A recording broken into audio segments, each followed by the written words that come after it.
Today on the Matt Walsh Show, the media has tried to rebrand Kamala Harris as the candidate of joy.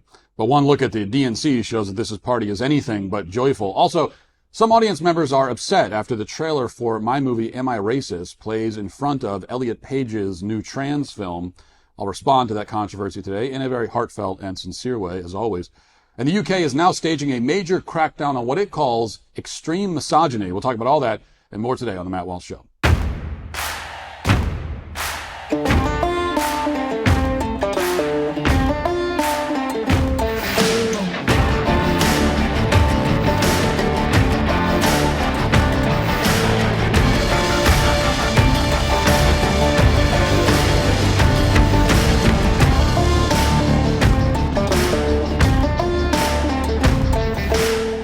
Anybody with a basic understanding of economics can see that the economy is in bad shape right now. I'm not saying the sky is falling, but would you jump out of a plane without a parachute? No. Well, consider this your economic parachute warning.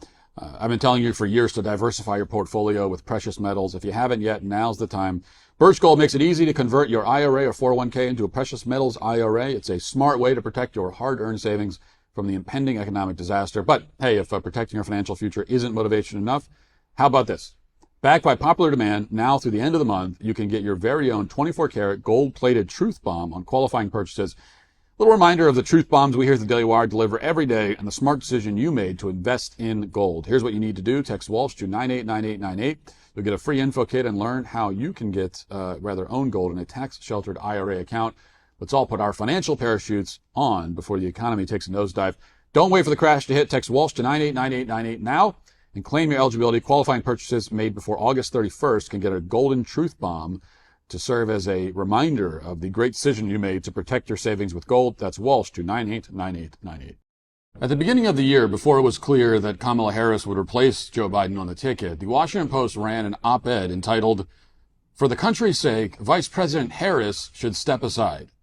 The editorial called Harris a colossal failure and specifically criticized her for cackling at strange and unsettling moments. Now, around the same time in April, a CNN panel also discussed whether Joe Biden should ditch Kamala Harris. And again, they didn't just discuss her job performance, which was abysmal.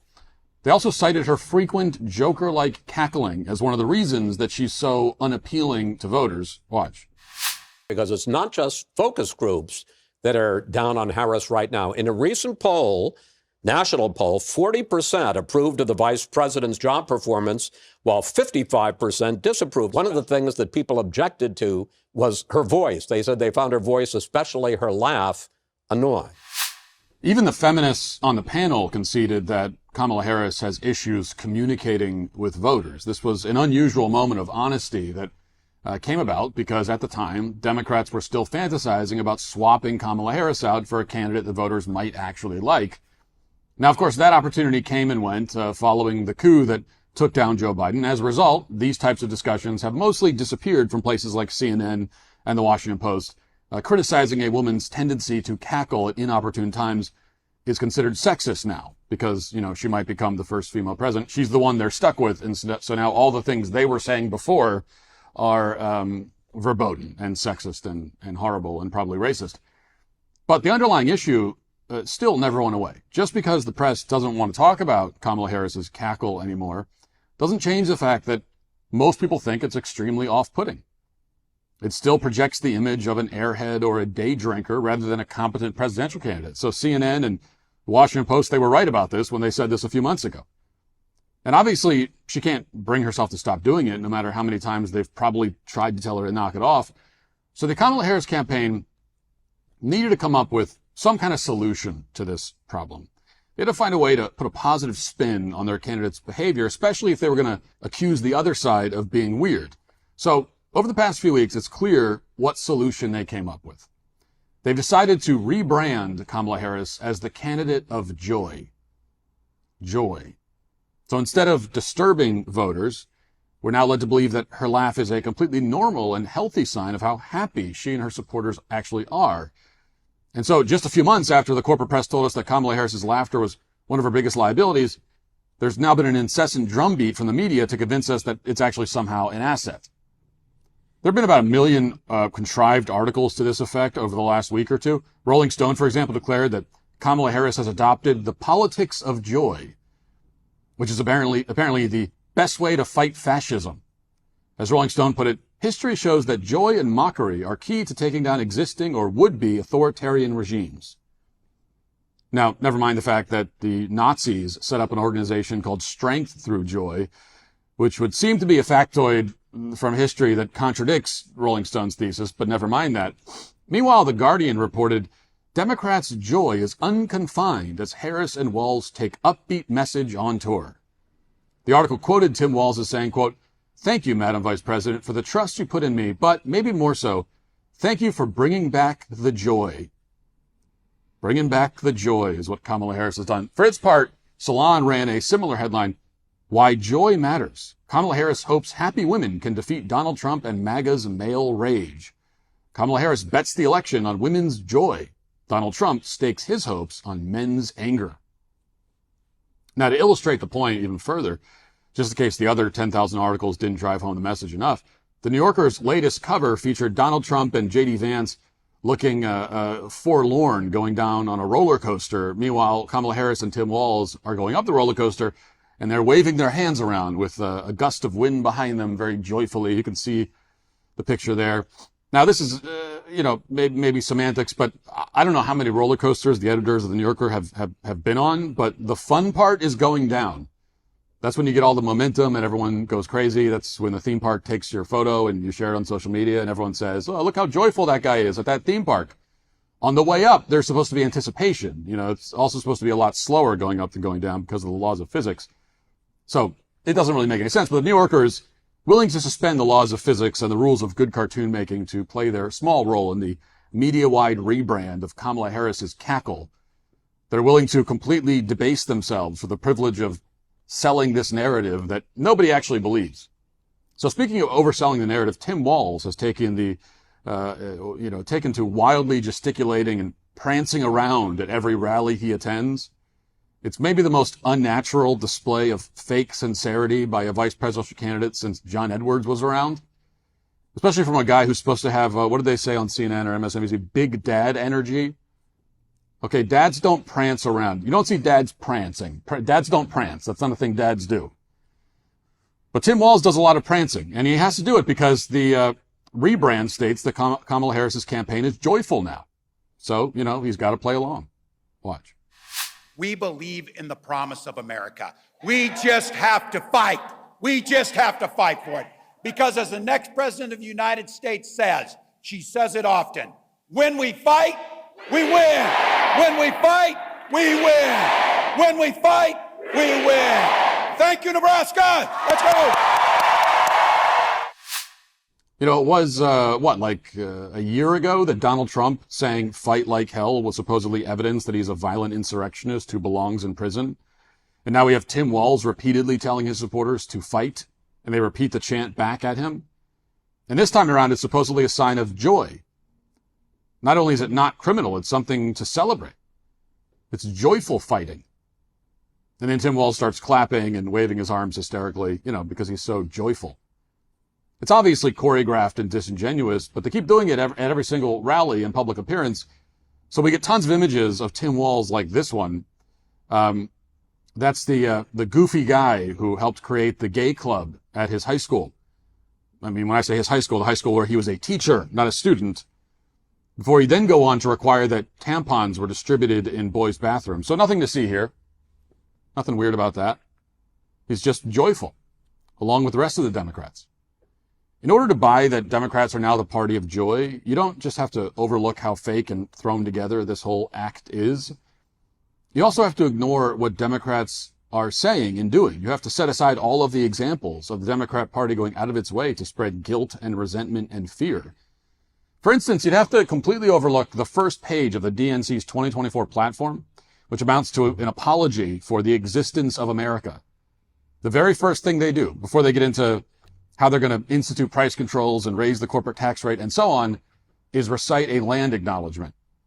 And quoting from it now, the Democratic National Committee wishes to acknowledge that we gather together to state our values on lands that have been stewarded through many centuries by the ancestors and descendants of the tribal nations who have been here since time immemorial. While we meet in Chicago, we also recognize and honor the traditional homelands of the Anishinaabe, also known as the Council of the Three Fires, the Ojibwe, Odawa, the Potawatomi nations. We acknowledge the many other tribes who consider this area their traditional homeland, including the Miamia, the Ho-Chunk, the Menominee, the Sac and Fox, Peori, Kaskaskia, Wea, Kickapoo, and Mascoutin. Yeah, I did pretty good with that. Not great, but I did pretty well. Better than you thought I was going to do.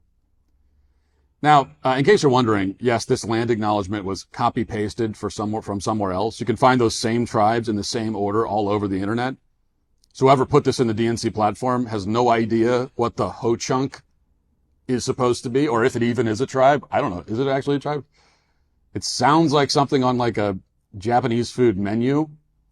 But who knows? And for that matter, the person who wrote this land acknowledgement in the first place has no idea either. The point of this document is not to celebrate these tribes. It's not to condemn conquest either, since these tribes weren't the first ones to exist on this continent. And they certainly didn't exist since time immemorial, okay? So-called Native Americans that, well, like, what do you think? That the land masses came into being and the Indian tribes just like grew out of the ground like trees? That probably is what these people think. No, they came here at some point in the past, just as the European settlers did. They came here and fought and conquered the land, and then the Europeans came and just did it better than them and won. So that's it.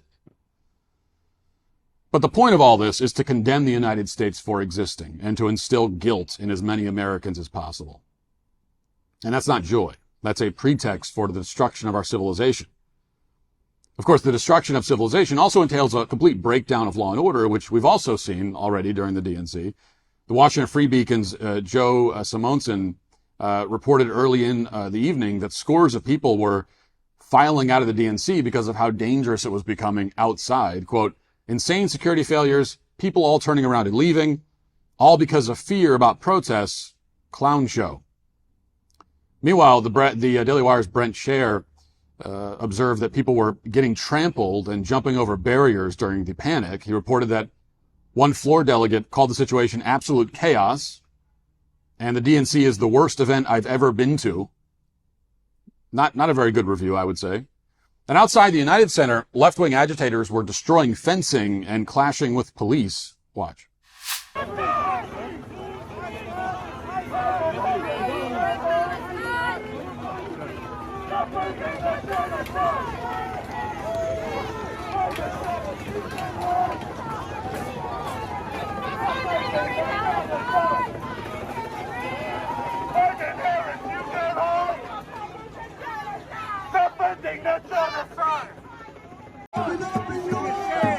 Shame on you, pig. Our government shame on you, pig. No, shame on you, pig. Shut.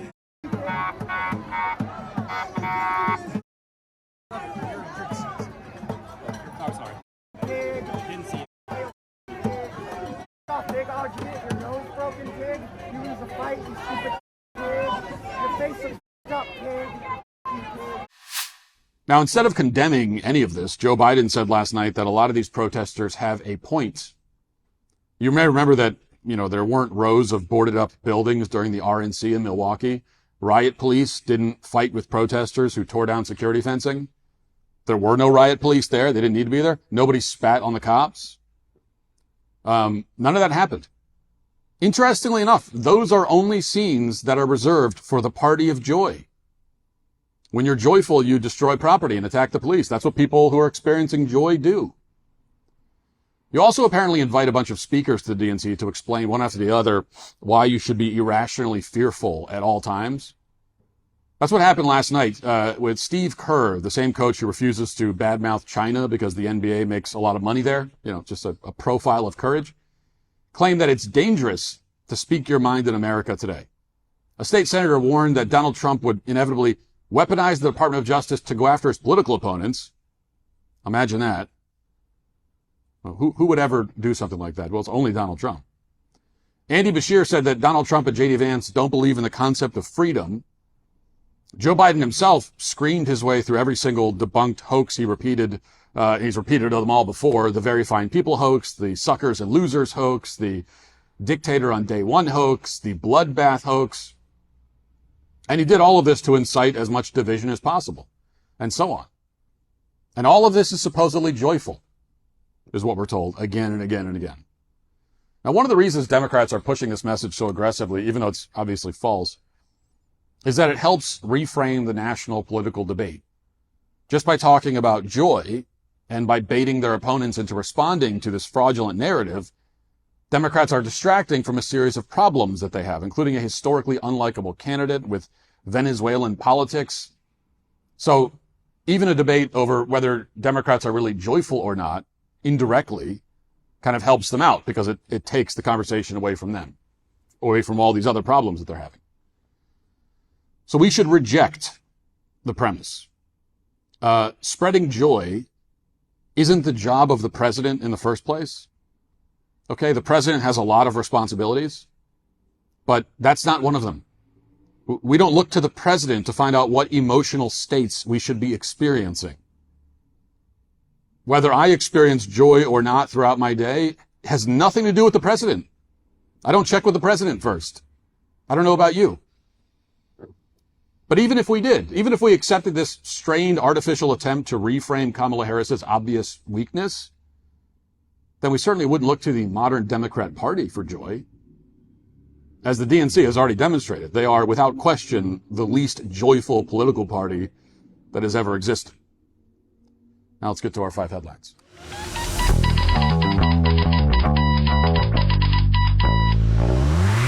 My days are incredibly full between the show, being a dad, various other responsibilities. I can't keep up with my day if I don't get a good night's sleep, which is why I appreciate my Helix mattress. Helix harnesses years of mattress expertise to offer a truly elevated sleep experience. The Helix Elite Collection includes 6 different mattress models, each tailored for specific sleep positions and firmness preferences.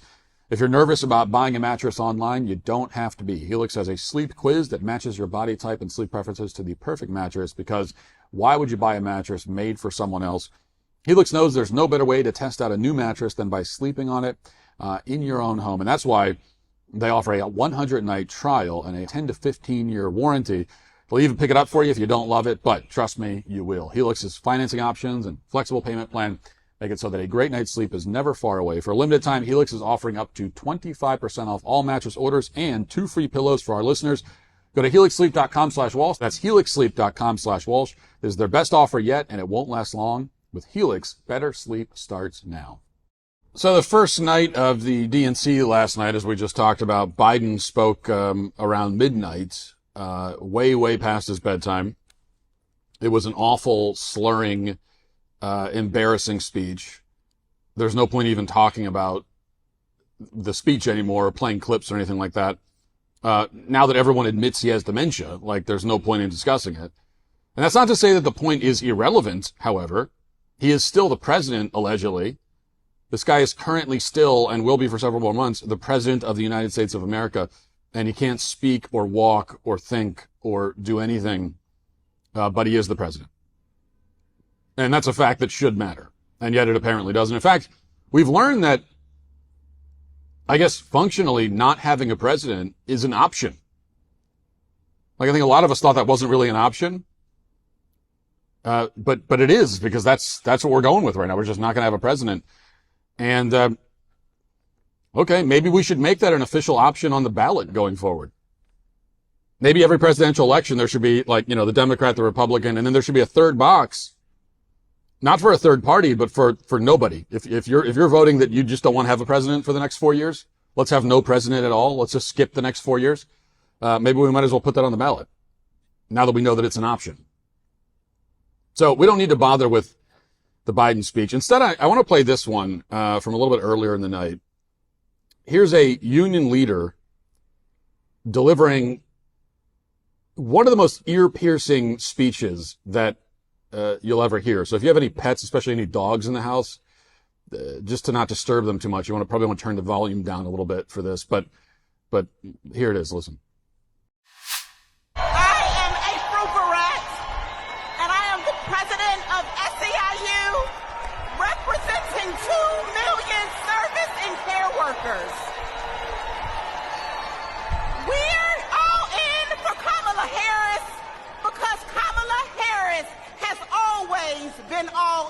for us. Vice President Harris joined fast food workers on the picket line, and she walked a day in the shoes of a home care worker. She shares our vision for a modern-day labor movement, a movement that meets the needs of workers in the 21st century, and an economy that is ready for the future. It is going to be together that we write new rules to make it easier for all workers to join a union. And we are going to build a younger, darker, hipper, fresher, sneaker-wearing labor movement. Yeah, it's, I mean, yeah, well, you can't deny she has a smooth and pleasant voice. It very much reminds me of the reassuring sounds of like 1,000 cats murdering each other. Her voice sounds like an argument between 5 feminists in one voice. But, you know, I'm not going to, look, I remember when I went through puberty, so I'm not going to make fun of her for this. Pretty amazing. Less amazing is the open, overt racism on display, though. There's nothing amazing about that at the DNC, as we've already covered. It's to be expected. She says that they're going to build a younger, hipper, fresher, darker labor movement. Like, you can't be any less subtle than that. We want to make it darker. And we can only assume that she means darker in terms of skin tones and not darker in terms of being more disturbing, which it will be the latter, inevitably, but that's not what she meant. She meant that they want fewer white people in the labor movement. And this is blatant racism. It's totally despicable. It goes without saying that there would be an outrage explosion to rival the asteroid impact that killed the dinosaurs if a speaker stood on stage at the RNC and said they want to make any institution younger, hipper, fresher, and whiter. If you can imagine someone saying that. So blatant racism, blatant hypocrisy, we know that. But the more critical point is the opportunity that this sort of language presents. Now, we know that Republicans, if you remember, at the RNC brought a union boss up to speak at the convention, which is an unusual thing at a Republican convention. And this was supposed to be a sort of like reaching across the aisles sort of moment. And they were making a play for union votes, which is fine. I mean, if you can get union members to vote for you, then absolutely, you should get them to vote for you. Everyone's vote, you know, you'll take any vote you can get. But rather than simply pandering, why not use this as an opportunity to make an overture to these union members? Like, why, if you're Donald Trump, why not come out and say, hey, if you're in a union and you're white, your own union leaders don't want you in the club. You just heard them say that. They hate you for the color of your skin. Well, come vote for me and I'll fight against this kind of evil anti-white racism. Why not say that? What do you have to lose in saying that explicitly?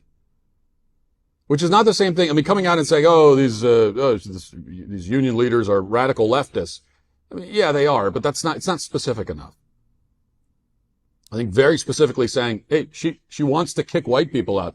This is like the Great Replacement. We know the Great Replacement, which is happening in the United States generally. It's also happening institutionally at the institutional level.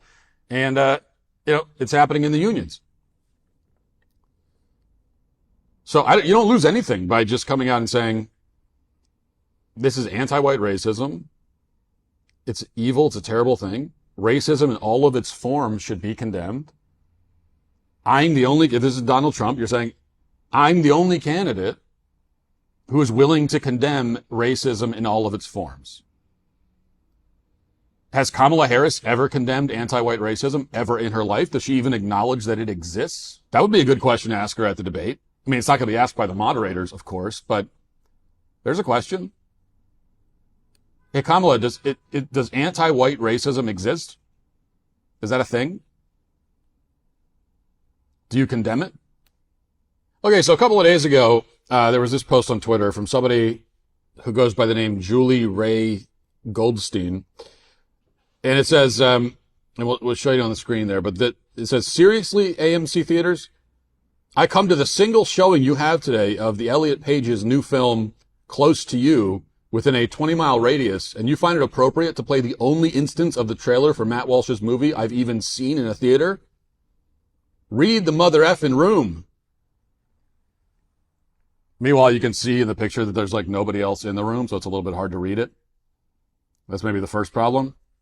But yes, apparently the trailer for my film is playing in front of Elliot Page's new trans drama called Close to You. And this has upset some of the audience members. Not a lot of it hasn't upset very many audience members because there aren't very many audience members, but it has upset a few of them. And there were other tweets responding to this from other people who were in that showing or maybe in different showings, I don't know, complaining about the same thing. Another guy posted, me and my boyfriend were in this very screening and had the same reaction. Skull emoji. So these people are upset that my film is being advertised in front of Elliot Page's film. But I personally think this is a wonderful thing. And I don't know how Elliot Page feels about it. I'm not really sure, but I'm thrilled by it. We're both on our own, personal journeys of self-discovery. We've both made films that are raw and honest and I think devastatingly emotional. We're both very vulnerable right now. I think we're both very vulnerable and sensitive people.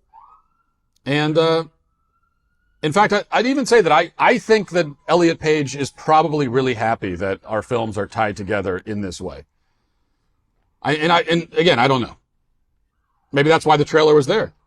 Maybe Elliot Page requested it. That could have happened. I don't know that. I'm not saying that happened. But to me, it seems within the realm of possibility that it's possible that Elliot Page is the one who requested it. Saw the trailer and said, this looks fantastic. Put this in front of my movie. I don't know. I don't know if that's how it works. I just don't know. But that's my best guess. So could there be some kind of collaboration between the two of us in the future? Maybe. We're fellow truth seekers, fellow travelers, fellow movie stars, frankly. We have a lot in common. And hey, we're both fellow men, right? So anyway, I'm very proud of this. Very proud to be unofficially partnered with Elliot Page. In fact, I don't want to give anything away. I'm not going to give any spoilers away. I wasn't planning on bringing this up, but I will say that you may remember, back when Elliot Page was Ellen Page, that very powerful moment on Colbert's show back in 2019, condemning the vicious hate crime assault of Jussie Smollett. Well, in our film, there's a scene where we deal with that incident in, I think a very powerful way. And again, for me, it was a very emotional, and you'll see it was a very emotional scene to shoot. And that's all I'm going to say about that. But that's another tie, I guess. Like, it's kind of, I don't know. It was meant to be. So maybe we'll reach out to Elliot Page, see if we can work out some kind of cross-promotion thing for our films. I don't know. Sky's the limit at this point. And so just wonderful stuff. Really, really great. Let's see. This is from BBC. BBC.com. Extreme misogyny will be treated as a form of extremism under new government plans, the Home Office has said. Yvette Cooper, the Home Secretary, has ordered a review of the UK's counter-extremism strategy to determine how best to tackle threats posed by harmful ideologies. The analysis will look at hatred of women as one of the ideological trends that the government says is gaining traction. Ms. Cooper said that there's been a rise in extremism, both online and on our streets, that frays the very fabric of our communities and our democracy. The review will look at the rise of Islamist and far-right extremism in the UK, as well as wider ideological trends, including extreme misogyny or beliefs which fit into broader categories, such as violence. We'll also look at the causes and conduct of the radicalization of young people. So extreme misogyny is now on their in their crosshairs of things to deal with and combat. The interesting thing here is that I agree with one of the claims being made, actually. I agree that hatred of women is probably on the rise. Now, I don't think that's something the government needs to deal with. I don't think that saying hateful things about women makes you a terrorist or an extremist who should be arrested. I don't think that speech should be, along these lines, should be punished by the state. But are there more people today who hate women and are vocalizing that hatred? Probably. I think that's probably true. But that's only half the picture. The other half is that hatred of men is also on the rise. Many women, in turn, hate men. There are women haters and there are men haters. And anecdotally, at least, they seem to be more numerous, both groups, and more vocal than they have been in the past. And that's, I mean, these things are really impossible to actually measure in any kind of objective, reliable way. So who really knows? But, I would, at least personally from my vantage point, agree with that kind of starting point, with that claim, with that one single claim. But although again, I don't agree with anything that they're trying to do about it, but the basic claim I can see. Why is that? Like, why is that happening? Is it because of Andrew Tate or whoever? No. It is because of an intentional, decades-long effort by all of our major societal institutions, both in the UK and here in this country, in the West generally, to deliberately cause this division and this suspicion and this resentment between the sexes. This is the fruit of those efforts to drive a wedge between the sexes, to destroy the nuclear family, to undermine and destroy the sacrament of marriage. If you have a healthy society where men and women are meeting each other and you know, you typically historically meeting each other as young adults, rather than, you know, when they're 40 or whatever. And then they're getting married and they have kids, which is how it's supposed to work. Then you will not have nearly as much of this resentment and this hatred between the sexes. I'm not saying you have none of it, but you won't have nearly as much of it. Like, it's not a surprise that the majority of the woman-hating stuff comes from men who are not married. So when you see something on Twitter from someone posting something, and they clearly do hate women. And I know even that, it's like, there are a lot of things you can say where you'll be accused of hating women for saying it. Like, if you say you shouldn't kill your baby, the left will call you a woman hater for that. That's absurd. But it's like, we all know, I mean, if you spend any time on Twitter, you're going to see comments from accounts that are expressing like actual disdain for women generally. That is a thing. And I think if you were to do a poll of all those accounts, you would find that probably almost all of them are unmarried young men. And then on the other end of it, the majority of man-hating comes from bitter feminists who are also not married. So getting married, I think that what that tells you is that it generally causes you to form an appreciation for the other sex. So as much as I'm accused of being a misogynist or whatever else, the truth is I don't hate women, obviously. I have a wife, I have daughters, and so I can see for myself the beauty and happiness that women bring into your life. And women who are happily married to men see the same thing with men. And so they are unlikely to become man-hating harpies because they have a husband that they love and respect. But when you tear that apart, when you take that away, when you take away marriage, which is a forum where members of the opposite sexes can come to understand each other in a very intimate way, you take that away, and it's no big shock that you're left with resentment and suspicion and bitterness between them.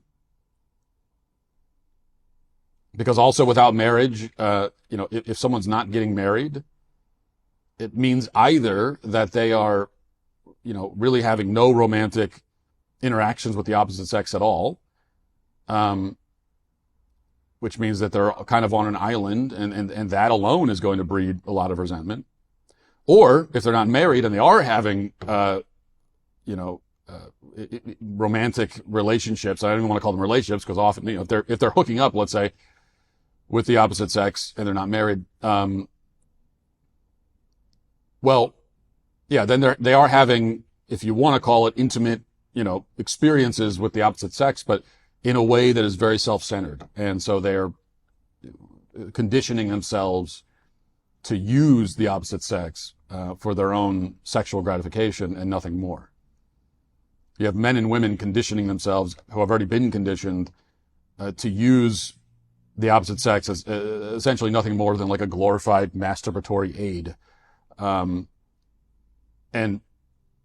again, no surprise that when you've got a lot of that going on in your culture, you also have men and women who don't respect each other. And if they don't respect each other, they're going to come to hate each other, blame each other, and all of that. And mostly, again, not really understand each other. Like, and I've commented on this many times, but this is the most glaring thing that I notice from the feminists, from the man-hating feminists, who go on and on and on about all the reasons they hate men. And when they're talking about men, it's like, I don't even recognize, as a man myself, I don't know what you're talking about. They have all these ideas about men and how men act, and that just bear no resemblance to how men actually are. They don't know anything about, obviously, our strengths, our positive points, and they don't even really understand our weaknesses and our negative points and our flaws. They just don't understand men. So when I hear these bitter feminists going on and on, it's always the same question. Have you ever even met a man? What are you talking about? And the answer is no, not really. I mean, they've met men, they've been around men, but they don't really have any, they're not married. They haven't had the experience of actually being, bonded to a man, in a faithful marriage, committed to him, and in that context actually coming to understand who that individual man is, but then, by extension, understanding more about who men are generally. And then the same thing happens in the reverse with women. But that's not going on, and so that's why you end up with a lot of this sort of thing. Okay, I wanted to play this clip for you, just because I think it's really good. Charlie Kirk recently explained at an event why America is a Christian nation. And this is a point that conservatives have made rightly and importantly many times. I think often when you hear it explained, it's not explained very well. But this is one of the best and most succinct explanations and defenses of the notion that America is a Christian nation that I've ever heard, honestly. Let's listen to it.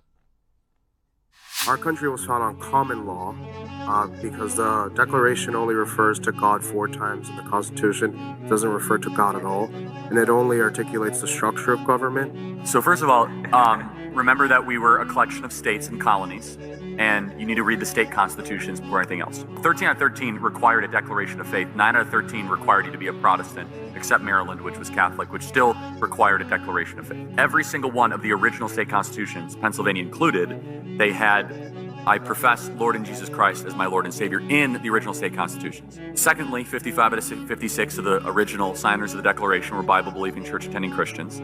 You asked about common law. So common law is inherited from Blackstone, who was Christian.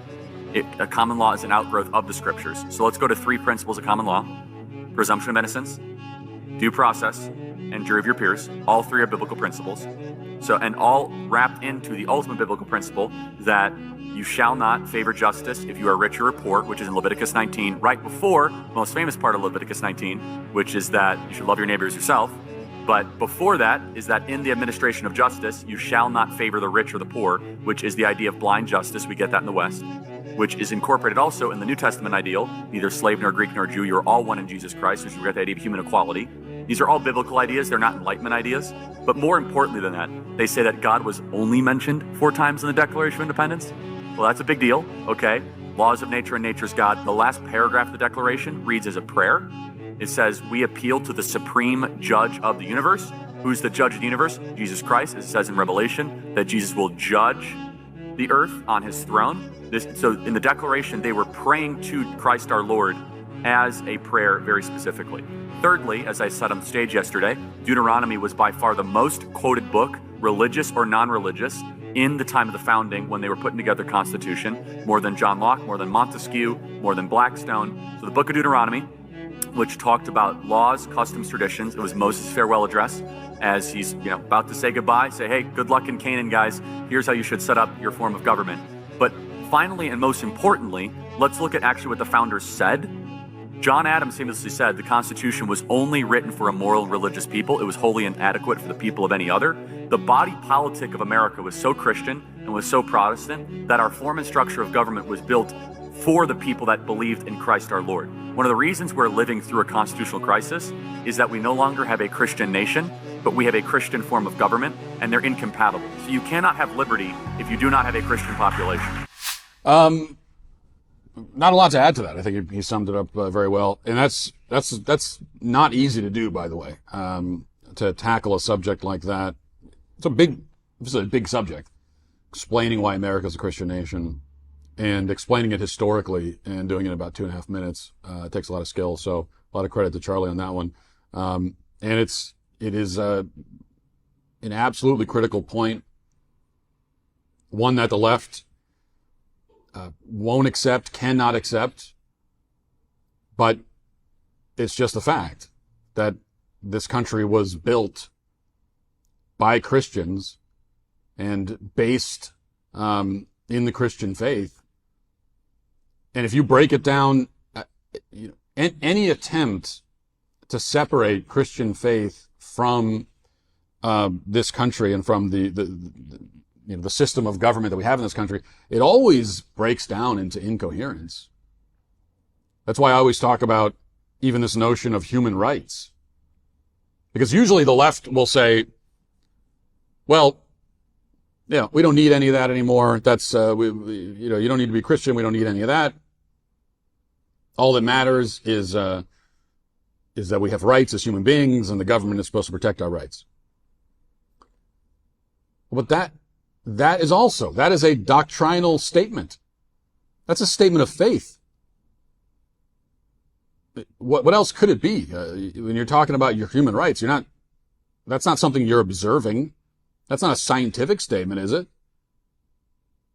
Like you can't use science to prove that human rights exist. Science has nothing to say about human rights one way or another. Science can't disprove them, can't prove them. Human rights are just irrelevant. Science can tell you a lot about a person, biologically, anatomically, but whether or not that person has this mystical idea of rights, science has nothing to say. So it's not a scientific concept. It's not in that sense, an objective physical concept. It's not something you can objectively observe in the physical world. It's a belief. And it's a belief that is grounded at the most fundamental level in faith and in belief in God. I mean, the whole idea is that endowed by the Creator. We have human rights because we are made by God. And with that comes a certain dignity because we were made in the image of God. But you take God out of that, then who cares about your rights? And then you're left with these absurd notions of, social contracts and all these kinds of things. But all that breaks down, ultimately. If the rights don't come from God, then where do they come from? And of course, the problem is if you say, well, they come from the government. Okay, but then you can't complain. You can't complain when the government takes them away if they come from the government. Then the government can never infringe on your rights because that's where they come from. The government decides if you have the right or not.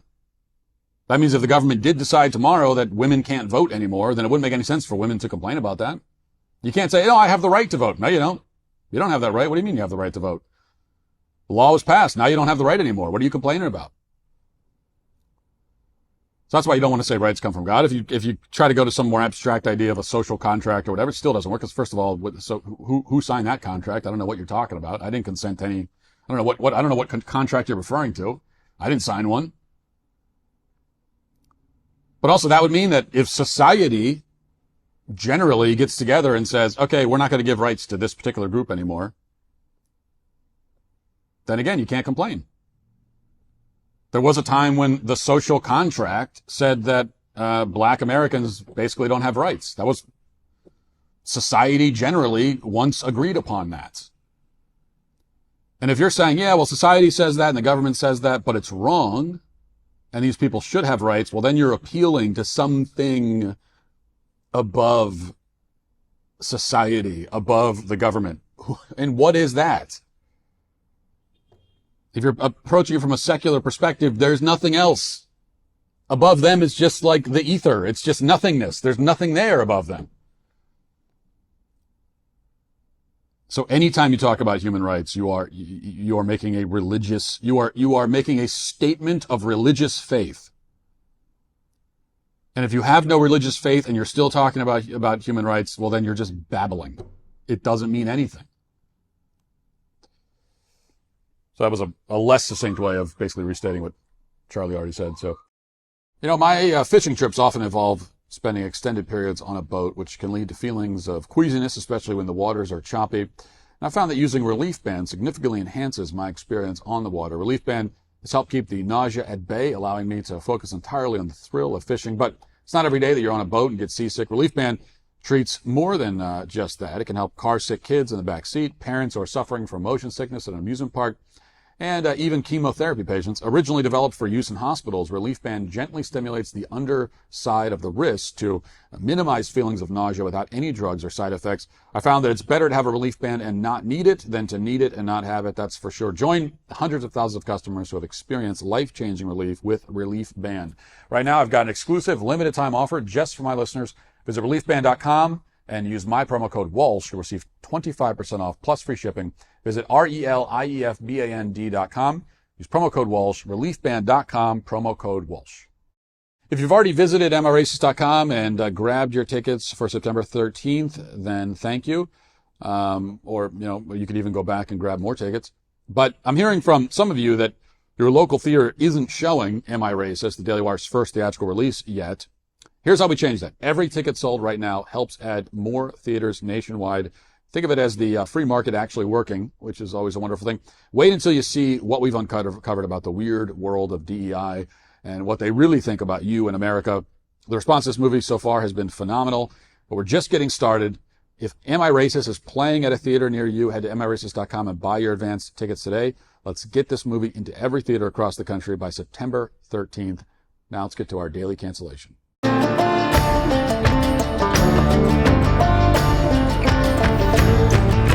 For our daily cancellation today, we must cancel someone for reasons that will become extremely obvious the moment that I play the video of this person. In fact, you could watch the video on mute for 2 seconds and you would understand why this cancellation was necessary. Cancellation is so self-evident that there isn't much to say in explaining it, which is a problem for a segment that requires me to say stuff. But, we'll try to get through it anyway. The clip in question comes from a school board meeting in Oshkosh, Wisconsin. Hey, YouTube thinks what I'm about to say is too controversial to be on their platform. Want to hear it anyway? Check out the description to learn how. That'll do it for the show today. Thanks for watching. Thanks for listening. Have a great day. Talk to you tomorrow. Godspeed.